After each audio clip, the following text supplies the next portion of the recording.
when I met Jesus Christ. He was almost 10 years old,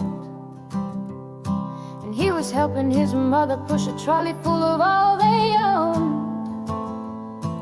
And because they couldn't find an inn they could get in, they were heading to the city and leaving Bethlehem. Couldn't you perform a miracle? I'm out of them, he said. I tried turning nothing into warmth, but it just made my mother cry. It just made my mother cry. Mary Magdalene has become a man, and tonight he's old, and she has been riding my tram. Now it's late and she's trying to sleep beneath a poster for a bank. Your dreams are important to us, as it bathes her face in gold. Come give us your natural gifts, we make wealth from toil. Come pretend for history's page that we're advancing Australia fair. Let's pretend that we're all advancing Australia fair.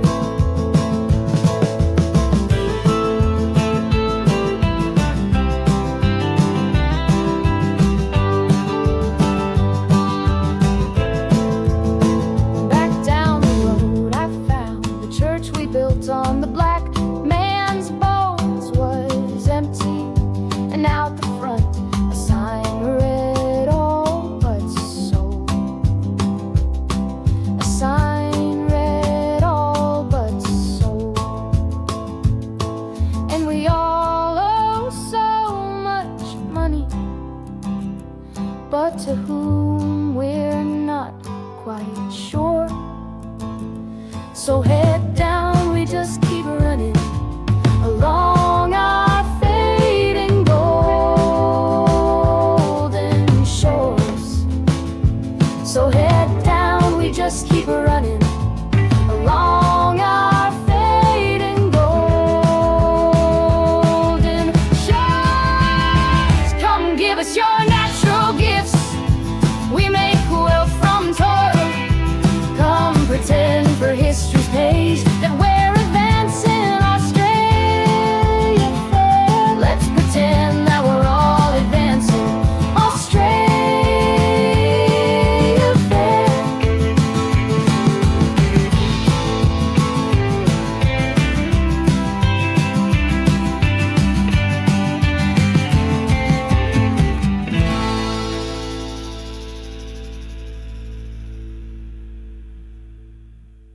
A few years ago, when I was on the road with Wendy and Cret, we went to Marble Bar to a station, and it was an incredible journey reaching there. The landscape, I can still remember it. It actually took my breath away. And there I met Lance, who ironically is the cousin, I believe, of Luke, who I stayed with in Mount Isa. And here he is. G'day, brother. How are you? G'day, Michael. How you going? What a clip! I was captivated with that musical clip you put on. It's like what a contrasted look. It's like the old Australia that was gone. Everything that we stood for, everything that's the lifestyle, the type of people, the integrity of the people, the pride of the people that we had. Yeah. Is just at that to see it and reflect on it now of how it's just kind of slipped away. I mean, it's mixed emotions of pride and sort of sadness that it's all kind of that it's gone. We don't have it anymore. You know. Yeah. Mm. Not like that. You know what I mean? There's I don't know if we'll ever get that back, but we got approached by a guy called Paul Lassig. He's a terrific guy, and he says we don't need a revolution, we need a renovation. You know, we're all good at renovating. The country needs to be renovated. We need to strip it back down to its core values of who we are. And what the government's trying to do is take it the other way. Like they want freedom of speech. They just wanted to control us, you know. And I don't think if you want to have a sense of what freedom's like, go to Marble Bar, to one of these remote stations, because you sent us off on a trip, and like Crep Wendy and I went off into this sort of gully or valley. Man, it was. I thought, why isn't this a famous landscape? I mean, it is so stunning, and we were the only ones there. You know, Mm. it's this country's Yeah. astounding. It's worth fighting for, and we're worth fighting for. Yeah, it is. It is. Absolutely. Yeah. And I reflect on that quite often, Michael. I feel very blessed that I'm in the minority of Australians that was sort of spent their life in this landscape, because as corny and as sort of cliche as it sounds, it gives you being connected or being in amongst the landscape and like the physical environment. It just keeps you connected with something that something that you feel you lose in the concrete jungle. Not that not that urban Australia is a bad place, but there's something about staying connected with nature that keeps you connected with values. I don't know what it is, but and it's an ancient land. I mean, you see it out there. It's ancient, like the Himalayas. I mean, they're ancient too from human standards, but they're new geologically. But Australia, you see some of these mountains. This is the backbone of some great mountain range that has long been worn away. You know what I mean? You just sense it. And then when you're out there too, you said you were finding like the stones that the Aborigines used to grind on, and they wouldn't carry around because they're too heavy. So, the people are still there. The rumors of the people are still there who used to live there before us. That story. What it was with that that opening line is, I met a mother and a 10-year-old kid, and all they owned was in this trolley. They were heading into Melbourne to look for somewhere to stay. This is like almost midnight in a weekday night. And I went up to talk to them because I was in such shock. But I was shocked because the kid looked like he was used to it. Like this was just life. And I thought, how do we get here? This 10-year-old kid thinks living on the streets is the norm. This is wrong. You should be at home. You should be tucked up. It was winter. And so that's when it sort of really hit me that, and then down the road, there was a church and it was getting ready to be destroyed because they were building units. That's why it says out the front, saying all the units are sold. And I just thought, it's changing so quickly. But let's get to the business. You wanted to talk about the council in your area. And first off, tell them how big your council is. This is incredible. Yeah, so where we are in northwest WA, we're in this shire called the Shire of East Pilbara. It's the biggest shire in size-wise, not in population, but in size-wise, it's the biggest shire in the world. And I really appreciate you having me on, Michael, because I've been trying to get this story to run. There's two things I was hoping to come out of it. If there was any other media contacts that that got wind of this and wanted to run this story further, we need all the help we can get. But probably even more so is that what's happening here is it's sort of reflective of what's happening everywhere, and I guess I wanted to share it with your listeners through your platform, just as I thought it would probably resonate with what's happening across Australia, and be some sort of inspiration for normal people to take some sort of normal solution to what we can see is what I don't really know how to describe it, a detachment between the system and the people, which you talk about every day. Really well.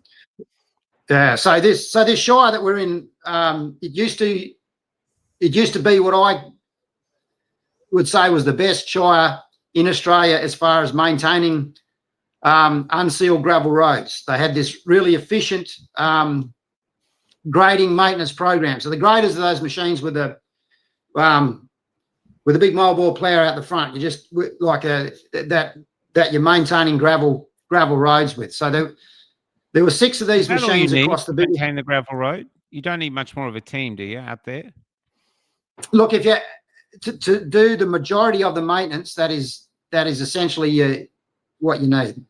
Yeah. There are other machines you need to come in to do it, to reconstruct roads, and do like reconstructive maintenance. But to do the vast majority of the maintenance, all the most efficient and feasible way is just to keep grading it, just to keep and this Shire did that very well. Like it as far as doing it on scale goes, I'd say they perfected it. And it was a very simple procedure, a very simple program. They had 6 graders, and they had one coordinator. The coordinator, or the bloke who ran the job, he was a local bloke based centrally, and he was very engaged with the community. He would actively, he spent more time out on the roads than he did in the office. So he knew the roads, he knew the people, he knew the seasons, he knew the gravel pits, and he understood, and he had a good finger on the pulse, and he was able to coordinate his machines to priority areas out to Aboriginal communities. Know, because most people probably don't even drive on a dirt road. It's like once every 2 years they hit one. But out there, how much dirt roads are we talking about? Like thousands of kilometres? Yeah, there's a bit over 3,000 kilometres worth of gravel roads in this, just in this Shire, that they got to look after. So it's pretty, it's extensive. It goes right out into the desert from, so we're sort of south of Broome, and the Shire goes, the roads that go out to Aboriginal communities go all the way out to the desert and to the Northern Territory border, from the coast, from the coast in between Port Ellen and Broome, all down inland, takes in a lot of those mining, those iron ranges, those mining areas like Newman, where you have your big mining giants like BHP and Rio Tinto. And this area stretches right out to the NT border to the east. So it's extensive. It's an extensive area, massive wedge of land. And so, it was a challenge. It's obviously a challenge to keep those roads maintained, but it used to be done really well. Especially back in the day, like those people in your video there. It was by local people, practical ingenuity. They work with the community. There wasn't much red tape. It was just an attitude of get it done. Yeah. It was all very transparent and accountable. Worked very well. And with the change of time, and I'd say with the general changes that we're seeing right across Australia, throughout society, we had this new sort of transition of people and of thinking, and it was just more centralisation. People just pulling back from out of the community and back to their central seats in front of their screens, in their desk chairs, spending less and less time out on the road. People that their careers were all about chasing funding, making figures work, and making balance sheets work, and appeasing people further up the chain. Just sort of career bean counters, and we've lost that sort of that practical involvement, and that skill. They started, what this new management team has done, is started to withdraw our graders. They've started to scale back on maintenance and shift that into other areas that they decide is a priority for other reasons. So what's been happening to our roads since then is that they've just become, in a lot of cases, unserviceable. Our trucks are just rattled to pieces. We just tear out tyres. The hazards increase. It becomes a safety hazard.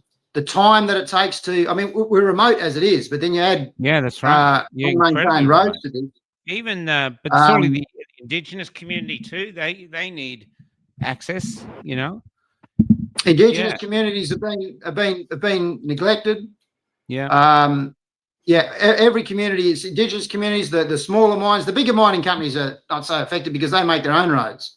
They don't have to worry about anyone else. But the smaller mining companies, who we need, and the agricultural industry, the station people, us, the Indigenous communities, and and tourists. We need tourists to pass through. Like we need travellers to come through and Yeah. support local business. We need them to come and enjoy it and be able to move on. There's so many people that won't use these roads out here now. They won't. Well, let's just before we go on, let's talk about it from a cattle perspective, because you guys out there are cattlemen, and so to transport the cattle to the coast, I mean, in the summer it's going to be hot enough for the cows, but if the roads are broken, they're stuck, or they're really struggling to get there, it makes it even that much harder for the poor cows, to be honest. Yeah, absolutely. It adds all this time. Like it takes us to, well, there's 50 k's of dirt that we've got to get on the bitumen, and it takes us 2 hours in a truck. It's ridiculous. You're all over the road, like it. It adds time. 2 hours to travel 50 k's in a truck when you load, and we have to, for the animal side of things, it's an animal welfare issue. It just adds fatigue to them, adds the time, adds on to the time that we're getting A to B. It's a safety issue because when the roads are starting to break up, you've got all these hazards, and we've got other service providers that just won't service us anymore. There's fuel providers and other service providers that say to some stations that we just can't afford to go out there, and other mine site transporters going to mine sites, so we can't afford to send our trucks out. You're going to have to find someone else. We're not doing it. Can't blame them. It'd be too much maintenance on trucks. Someone just asked, sorry to hold you up. Someone just asked, what about the wet season? Surely the wet season comes through, the roads would need to be fixed after that, wouldn't they? Yeah, absolutely. Like the wet season comes in and periodically does seasonal damage, but that's part and parcel to the locality. I mean, that's not so. I mean, we don't hold our council to account for acts of God, right? And this is something that the council's been trying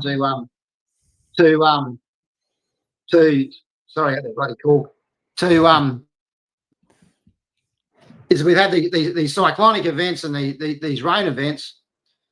That happens. Okay, that's part and parcel to the locality. We expect that. That's fine. We get flooded rivers. We get flooded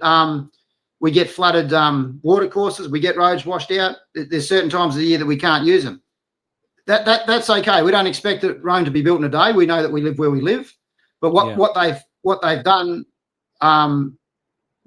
over these last 4 to 5 years is just withdraw maintenance. And so when the season is fine, like now we've got roads closed all over the Pilbara at the moment as we speak. Wow. But the Shire have just shut them in perfect weather. That they've shut them because they're failing to get their maintenance program done. What's their excuse? What excuses are they giving? The excuses that they give is, we're running out of money and we've had cyclone damage and flood damage. And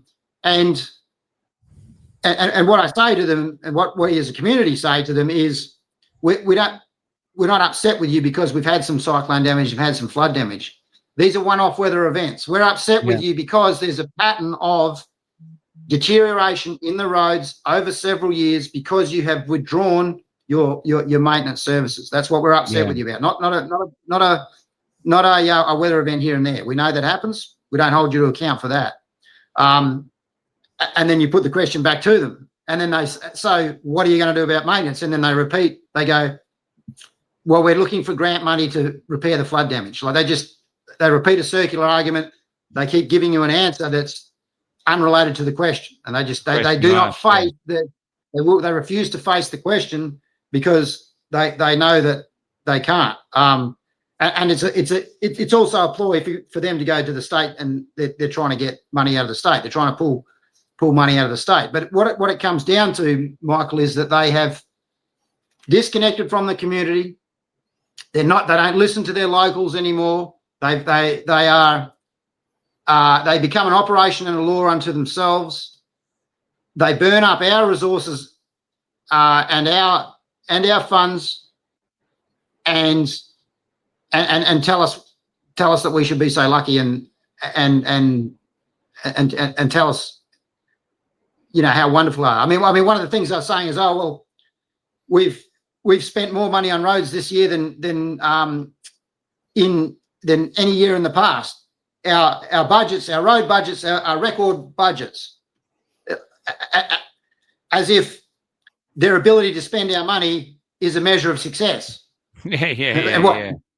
What I say to them is that your ability to spend our money is not a measure of success. It's the outcome that matters. And for the highest expenditure on record, we have the worst roads on record in living memory. So after several years of liaising with the Shire as a community, emails, phone calls, going to their meetings, bringing their operations team out on site, boots on ground. Let's talk for a sec. When you say going to their meetings, in the largest shire in the world, what does that mean, going to a council meeting for you guys? How far do you have to travel? Well, it depends where they have them. They rotate them throughout the towns, but if it's in Newman, it's in Newman, 800 kilometres, one way. Oh no, it's not quite that. Not quite that for everybody. Some people will travel that distance one way. If it's the last one that I went to is only 100 and it's only 100 k's away, so it's a 200k round trip. That's the close one. But yeah, vast distances over the same roads. You have to leave early over the same roads that we're complaining. By the time you get there, you're pretty fired up because you're rattled on the road, so you know what you're going to talk about. But as a community, we have liaised with our local government authority, and they've just brushed us off. So last Friday, we approached them as a community and said that we call for a public vote of no confidence in the CEO, and we call for the removal of the CEO. Now, is he local or she local, or is she being imported from somewhere else? Yeah, the particular CEO has extensive history in local government, in various parts, in WA and other parts, I understand. But I mean, not local to Marble Bar, because to me, you guys would have in the Pilbara would have your own set of unique problems that someone in Subiaco in Perth or somewhere in Sydney would be totally unaware of. You know, absolutely. Absolutely. A lot of these operations teams, these road engineers, these supervisors, and these other highly qualified people come from other parts of the country that try to apply methods here that don't work. Now we don't, like I said, we don't begrudge anything for your skill, your competence, and your qualifications, but you're going to have to adapt because some of those things that you learn in other parts don't work here. So we don't have and we're very amicable and helpful out here in the bush. Like we need our Shire people. Like we help each other for decades. All in living memory of my life here, we would help the Shire out. We have this brilliant relationship with the Shire. Like if their machines break down, they know us, we know them. They bring their machines in. Like I pull because we're out in the bush, and I'd fix their trucks for them. We pull them apart and get them going. I'd take my machine sometimes and knock the sandbar off the floodways because we're too far for them to mobilise machines. We help each other out. Is he frozen? Might be getting a call coming in. While he unfreezes or kick him out and get him back in, I might see how he goes. Okay, I'll kick him out and see if he gets back in. There's when we were there, I believe his property is about the size of Singapore, and he had a woman working in his a woman working in his kitchen. I won't say anything about her, but she was an older woman. That's all I'll say. But she had to get in a four-wheel drive buggy and go around and check the fences. I'll never forget that. Hey, man, did you get a call coming in? Yeah, no, it's intermittent signal. We dropped out a bit, but I just want to say though, just for city people. Now, if I remember rightly, your property is roughly about the size of Singapore or something like that. Yeah, it's a bit more than Singapore. I think I worked out times. It's a bit bigger than Singapore Island. Yeah, we're 100 and what are we? We're 170,000 hectares or 430,000 acres. Yeah, depending which metric you like to work in. And we're small for around here. We're on the small end of the scale. Our family operation here. Most of the places around here are bigger than us. We're like the smaller bird. Yeah. But when you first got there, this is to show how tough these people are. When you first got there, I think if I remember, you didn't even have a house. So you guys were working all day and then you were in swags and tents. Wasn't that right before you actually built the house on the property? Yeah, I mean, I grew up here on a neighbouring station, but when we purchased, my wife and I purchased this one, there was nothing here. We started from scratch. We lived in a tent. My wife was pregnant and did the bath statements in a tent. We had a shovel for a toilet, and yeah, we started out in the middle of the bush from scratch. And tell him how hot it gets out there, because I was talking to a young guy today. He's never heard of Marble Bar, and I said it's one of the hottest places in the country. So, what are some of the record highs you hit? Well, I mean, there's other parts in Australia. Cloncurry's got the highest record of temperature. What we get here in Marble Bar is the longest summers. Like, we'll get high 40s for weeks and weeks on end. Like, some people top us on a temperature, but they'll only hit that temperature for 3 hours for one day, and then the next day is cool. We get month after month of hot, relentless weather. Like, it doesn't let up. Summertime here, it doesn't let up. You don't. Yeah, that's the difference. What was that? Sorry. What happens at nighttime? At nighttime, you get freezing. No. We're not that far into the desert that the temperature drops right down. Okay. We still, yeah, the nights stay warm too. Oh, really? You got to like the heat. The only reason I love it is the country's staggering. People don't realize how staggering the country is, and but there was some. So this is a unique problem. It's just interesting to talk to someone. Someone's like talking to someone from another country, except they speak my language and the same color. But that's how different everything is out there, So you built this property from scratch, and you have troubles, I believe, with camels ripping down your fences, if I remember right. Yeah, troubles with camels, trouble with wild dogs, trouble with wild bulls. Yeah, trouble with and you had young guys there, I remember, and some of them were fixing motorbike tires from scratch. So these young guys were having to figure out how to fix it. There was no going to the store to pick something up. Broken, fix it. Yeah, absolutely. You can be self-sufficient. Learn how to keep yourself going. Learn how to use your initiative. And it's like I say to a lot of people, like we live the life that every man secretly wishes he did. Like, secretly wishes he would experience at one point in his life. We live that life. We're like the when you watch those outback shows and the adventure, the danger, and the the adventure and the challenge of it. Like, it brings out character. It brings a it's a big adventure out here. The romance can wear off pretty quickly when it gets real. That's why not everyone wants. That's why there's not many of us out here. Not everyone wants to do it.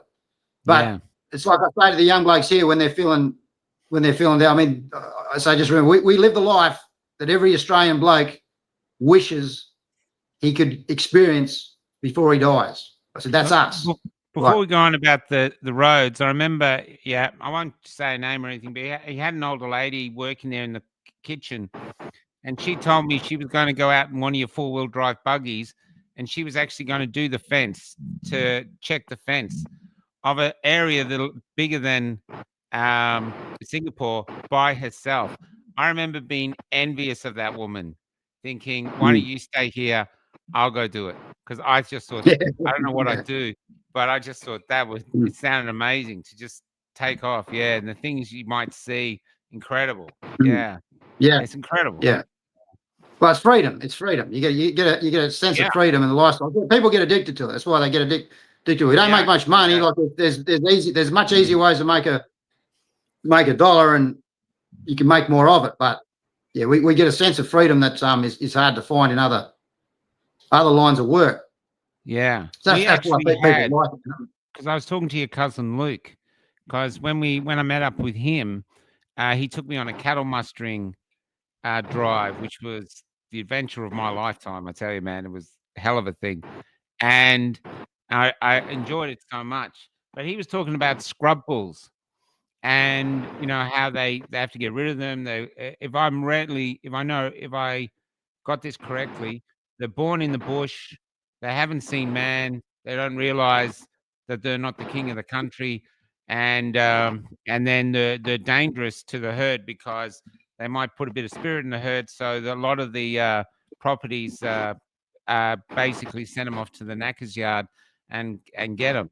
And I said, in our country at the moment, people like Luke, like yourself, you're the scrub bulls, because Yeah.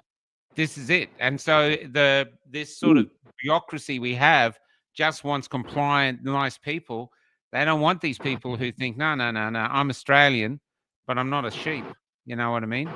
And it's a really interesting time to be alive. You were saying your father had an amazing quote about Australia, or about the times we make.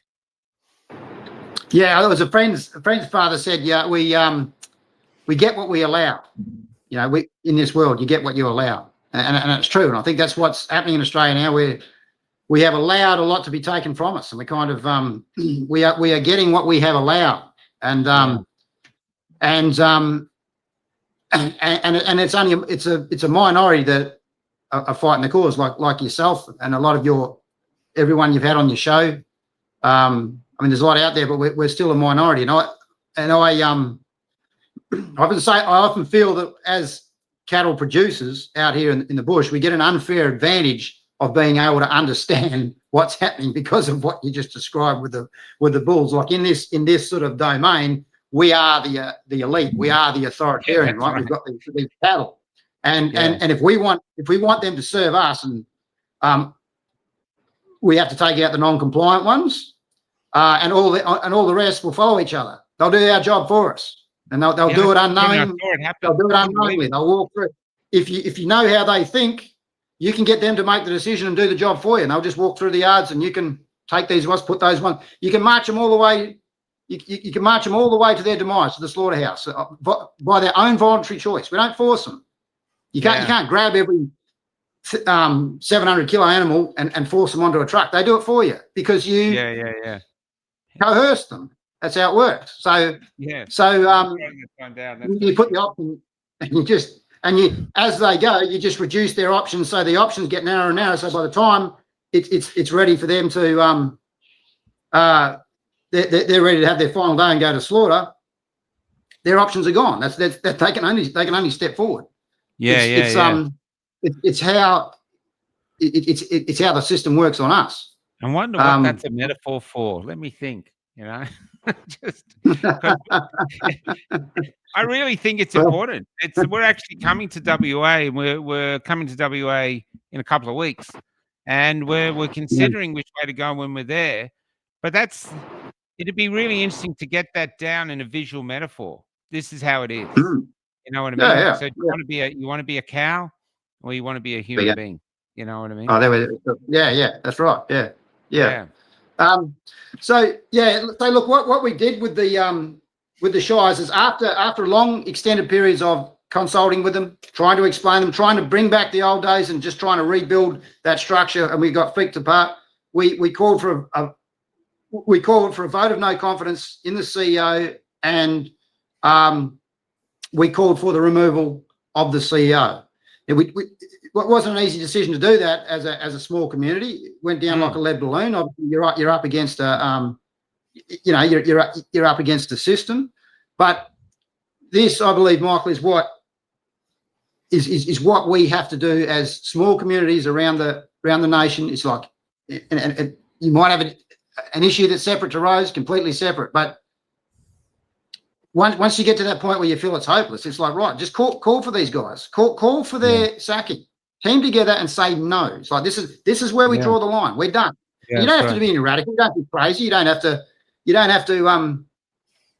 to break any glass. You don't have to say one swear word. All you have to do is draw your line in the sand and say, this is where we stop.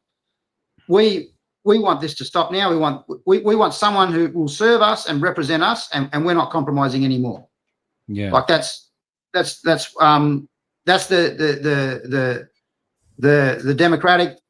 Well, that's a fundamental principle of the council anyway. The council is there to serve the people, and this is roads, empty the bins. This is what they're for. But but all across the country, all I hear is this story. They won't listen to us. They won't. They will not let us questions. I mean, we've had so many groups I've seen that said they've turned up at the council. They haven't made any noise, but the council called the police because there's a group of people here who just want to observe what the council's doing, and they find it aggressive. I mean, it's extraordinary. Or like in Port Hedland recently, they sacked the council. You know, they're doing this great work, and then suddenly they're gone. I mean, it's staggering. Yeah, they were doing great work at that council, and that's the council next to us. And I know the council. You know Adrian McGray, and I know a couple of other councillors in there. Yeah, so he's a good mate of mine. He was in on that council, and what I say to people around Australia is, if you want to know what's happening in the world, in Australia, and for that matter globally, you look at what's happening in the city of Port Hedland. So the city of Port Hedland is one of the highest industrial towns of Australia. It's where the majority of our iron ore and our resources are shipped out of. So it's a big company town, right? You got your big plate, your Rio Tinto, and your BHPs. And what big companies have been doing in this country for a long time is, as they get bigger, they are trying to bypass the constitutional barriers that stop them from getting bigger. These are the barriers that were put up 100 years ago, whatever it was, to protect we the people from the corruption of big business and big authoritative figures. There was constitutional barriers that set up, and these guys are looking for ways to bypass them. Now, one of those ways that they do that throughout local government, state government, federal government, is they make sure that they've got yes men in the system, so that way they can push through those constitutional barriers and do what they want. And this is what has happened at Port Hedland. The state of Western Australia stepped in on Port Hedland because they had individuals in Port Hedland who had the Aussie spirit within them and who stood for the people, and they were relentless, and they were fearless, and they stood for something. And in this day and age, you can't have that. If you do that, you'll get pushed. You'll get pushed aside.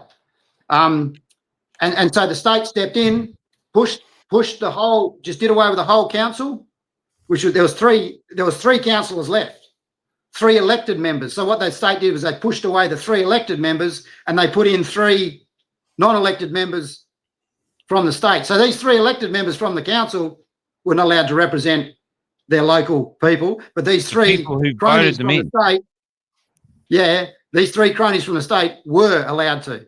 Once they got in there, ironically, they found the best books that they've seen in local government. So these 3 guys were doing the best job. But this is a canary in the coal mine. It's a classic example where you can see the process before your own eyes. It's a corporate takeover.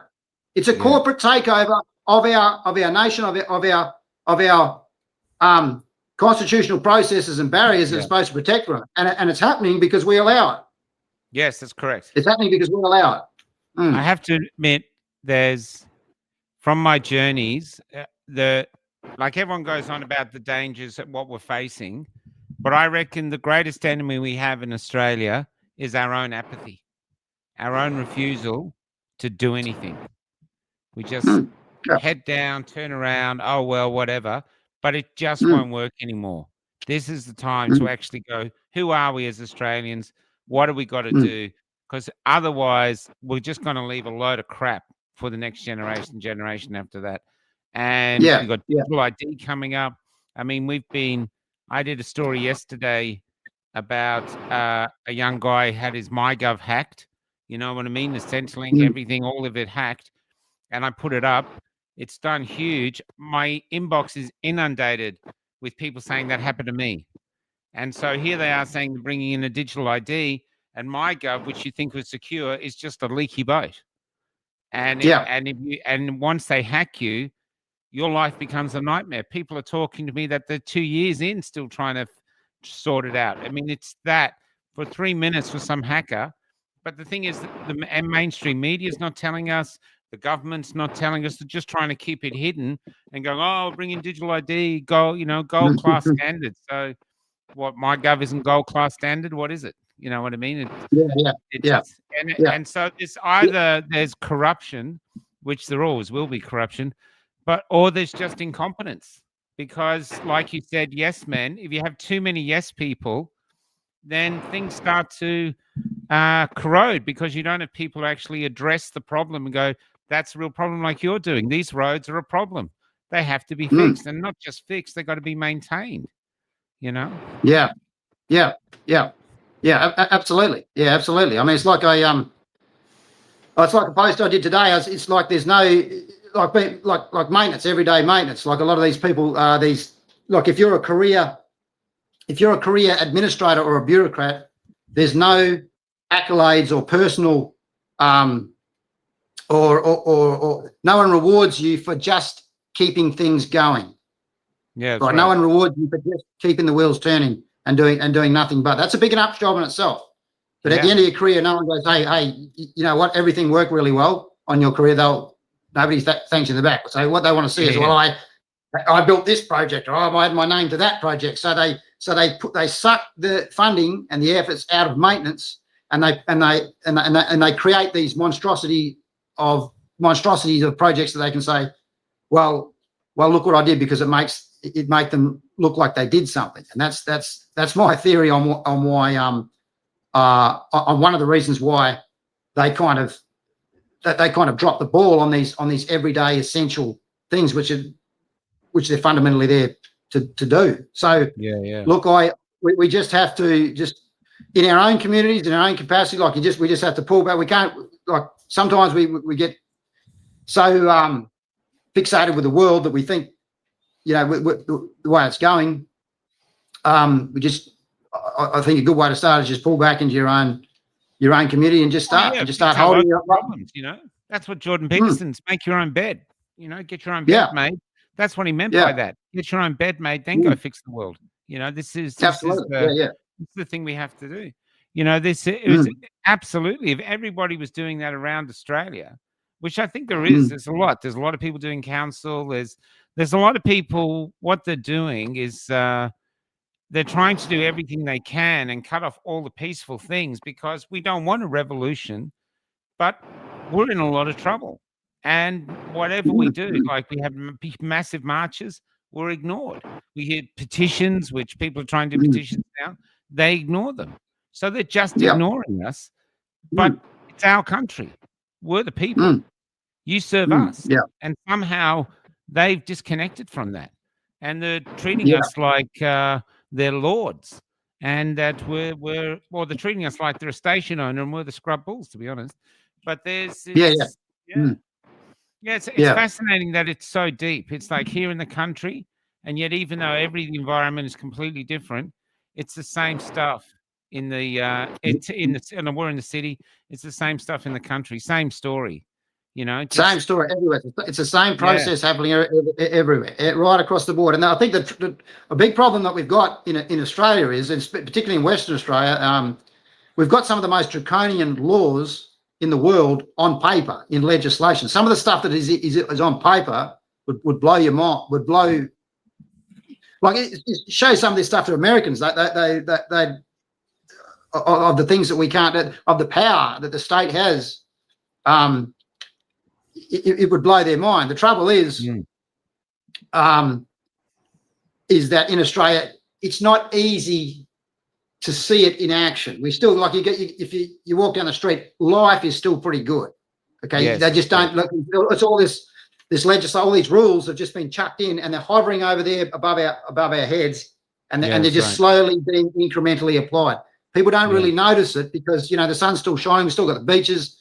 It is a relatively good and free life until it isn't. And we can now. We're starting to feel. We can. Our culture needs the same maintenance as your roads do. That's our job, is to maintain it. Because if we just sit back, this is what I'm saying. We're not in dystopia right yet, but we're heading there, and we're the generation that can stop it peacefully. Otherwise, your son. And I've got a great picture of your son in that huge hat of his. Otherwise, you're right. Do you know you guys are on the side of the bus? Yeah, we're on the bus. We're on the Cafe Lockdown bus. Yeah, we're there. Yeah, you're on the bus. The three of you are on the bus. We're going all over Australia. Yeah, and the young fella that was there that I photographed, he's in a window. Everyone goes, "Who's he?" I go, "Oh, he should be a supermodel." Like I would have been the bush, took a picture of him. Oh, yeah. Taylor, that's it. Yeah. I can't remember his name now, but Taylor was his name. Yeah. Taylor. Yeah, Taylor. I should look up for him. Mm. Yes, but this is what it is. We need to. This is what this guy's talking about: renovation, maintenance. We got to have these conversations, point out the problems, and go. Listen, we can't just sit back anymore, because in that opening video, the Australians were sitting back enjoying it, and they should. They had a great life. They'd just come out of a war. They were rebuilding their community. That it looked pretty effing good, to be honest. And now there's no way in their time that they would have had their own sons and daughters dressed like stormtroopers shooting them at the shrine. It would be on their ability to conceive that could ever happen. But it's happening now. Simply for peacefully protesting. It's out. Yeah. Never thought you would have seen that in this country at all. No. Wasn't that the first time the Australian population was fired on since Eureka Stockade or something like that? Wasn't that the significance of that event? That was the week before at a Flinders Street station. I was there. I had a sign that said "Australian land of the free, long as you do as you're told," and like one of your cows, and that's when we first saw guns, and we were in shock. We were like, "What, you're going to shoot us?" And that's when they shot Matt Lawson, who's an amazing guy, and he just walked up there with his hands up as if to say, "Come on, guys," and they shot him, point blank. Yeah, I mean, lucky they didn't kill him. And and this was the and that was the end. See, what it was we were old Australia. Who thought we can talk through this? You know, we didn't burn any cars. We didn't loot any buildings or shops. Yeah. We didn't break anything. We didn't even graffiti. We were just walking, saying, "Hey, we're not happy here," as we thought was our democratic right. And how dare you? How dare you? Yeah. And it was our lesson to realize that as far as the country was concerned, and that's what these soldiers, these Aussie policemen wear, was reminding us, no, you're scrubbles. You're going against the narrative and you're too dangerous. Absolutely. They'll come for it. Yeah. That's what it was. And so this is where we are now, and we're still there. It's just simmering, and it could happen again. And this is why things like this is important. We're talking from all over Australia now. So here you are in a place most people haven't heard of. It's an amazing place, and it's the same problems are there. It's endemic. You know, we have to actually address this, and no one's coming to save us. Trump's not going to save us. No one's going to save us. Why should they? We've got everything we need to save ourselves. We don't need to be saved. You just got to stand up and go, no, like you said, no. We do, yeah, and that's all we have to do. We don't have to. You don't have to break one bottle. You know, we don't have to. We don't have to be. We don't have to be violent. We just have to have the courage to stand our ground and say no. There's a consequence for it.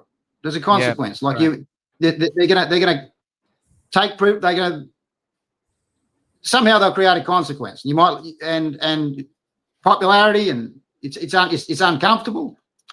But when you think of what the diggers did for our nation and our country, we don't have to charge machine guns. We don't have to sit in foxholes up in Kokoda Trackland jungles. My grandfather spent 3.5 years in a Japanese prisoner of war camp building the Thai railway, burying dead blokes every day. We don't have to do any of that. All we have to do is say, we're not doing this anymore. No. We're done. We want you to serve us. That's all we want. We want you to serve us. Yeah. Just remember that is just the fundamental principle of our country. We vote you in, you serve us. And we always knew you took a bit off the side, but we didn't care about that. As long as you still served us. Well, now they don't serve us. Now they serve someone else, and that's quite clear. Sure. Yeah. Yeah. Is there anything else you want to get off your chest? It's probably get a bit late. Thanks. Really appreciate you having me on. Really appreciate you having me on, Michael, and hearing the story. To have you on, man. You're other media people out there. Yeah, if there's any other media people out there who'd want to pick this story up and give us a hand, we'd love to spread it so that because the only hope we got is to shine a light on the problems that we got and put the story out there. Madison King's up there, Indigenous woman, some up near I'm not sure where she is. She's up probably in Port Hedland or something, somewhere around there. I've been speaking to a colleague, Jared Rennick's party colleague, Jodie Clone. They're helping us out. Yeah. So, Okay, cool. Yeah. I know Rennick's on the road at the moment, and but yeah, to any other podcasters, get them on, get the news spreading, and it's why this is news everywhere. I don't know. Even MSN is really weird what they cover and what they won't cover. Yeah. Because we have to rely on ourselves, people, because like politically, we're done, right? It's over. There's no one left to vote for. The ones worth voting for are off to the side. They've been pushed out off to the side. Jared Rennick's one of them. There's an example of what happens when you've got the intelligence, got the integrity, and you've got the courage. They get you out, and he gets voted out. Yeah, that's example of what's happened. So we can't rely on the political system's done. Both sides of Parliament, we're done. It's over. Yeah, we've only got each other. We've got our Aussie spirit. We've got our we've got our hope, and we've got God. The responsibility to do it. I was thinking about Epic, and when we Epic, that's where I met. Yeah, that's where I met Luke. And I was thinking, we had a celebration there. It was a real gift. But now I'm thinking, but there also comes with the burden of responsibility. The people that are at Epic, or the people that wanted to be at Epic, the people who are watching it and wish they could be there, were the ones that have to change this. Because we went there because we weren't happy the way its country's going. No one's coming. It's time for us to actually get through and do what has to be done. It's no other way. And otherwise, there's no way we're going to be able to look our grandkids or our grandsons in the face, because they're going to be born into a world which is not conducive to our human souls, and it's going to be our fault. We'll either be the liberators in the next generation or the enslavers. That's the truth. That's the choice we have now. Yeah. Absolutely. Yeah. No worries, mate. I'll go out with a song about Epic that we did for the 24-hour thing. Look, stay in touch. If anything happens or develops, let us know. And any other podcasters out there, get in touch with me. I'll put you in touch with Lance and get some. I wouldn't say authentic Australians, but these are the Australians we very rarely hear from anymore, because it's all about country stuff. It's all about woke stuff. It's all about this. Where this is, if you're eating a hamburger, chances are Lance is probably fathered or not personally fathered. There's nothing wrong with it. Eat more beef. Thanks. I really appreciate you having us on, Michael. I love the work. I love the fact that you just keep going. You just keep on keeping on, mate. It's excellent. Oh well, it's no choice. No choice. Okay, there's no choice. Once you stand up, you can't sit down. That's how you go. Yeah. No, I like it. Yeah. Keep fighting. Thanks. Good on you, mate. Thanks very much for having me. How big's your kid now? When I went, he was about this big. He's 10. He's about here now. Yeah, he's big. Yeah, he's done. But he's 10 going on 20. Take care. Yeah, this is Epic. See you guys tomorrow. Yeah. Bye. Catch you later. See you.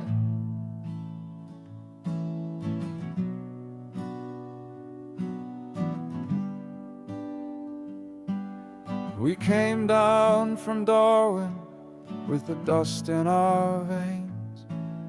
We drove across the Nullarbor, driven by change.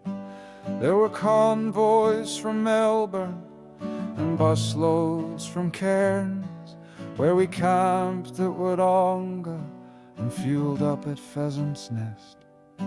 And there were tears of hope singing through our liberated eyes as we scrawled freedom forever across our government's lives. As we scrawled freedom forever across all our government's lives. And we didn't come to start a war, and we didn't come to hate. Instead we came to remind you that we were still your mates. And we didn't come to start a war, and we didn't come to hate.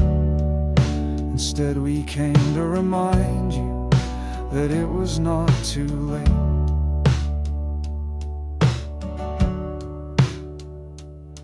But our country had gone crazy, corrupted by fear.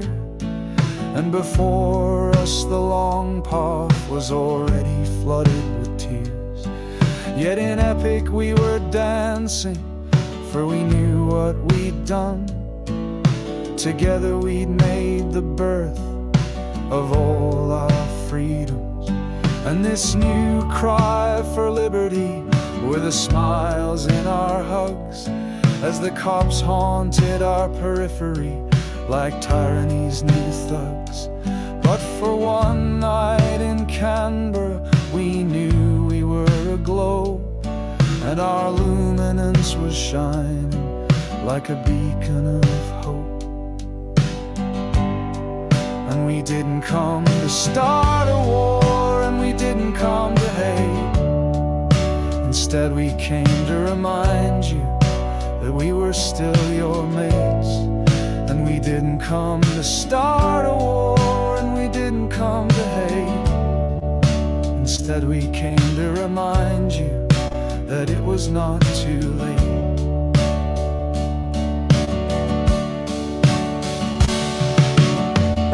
So never forget how, by just being authentic, we drew a deep line in their cold sand, from a showground called epic. So never forget how, by leading the way, we wrote a fresh song of freedom that you can still sing today.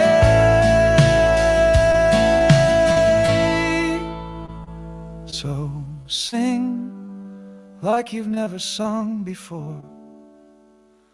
Sing now like your soul's found its wings.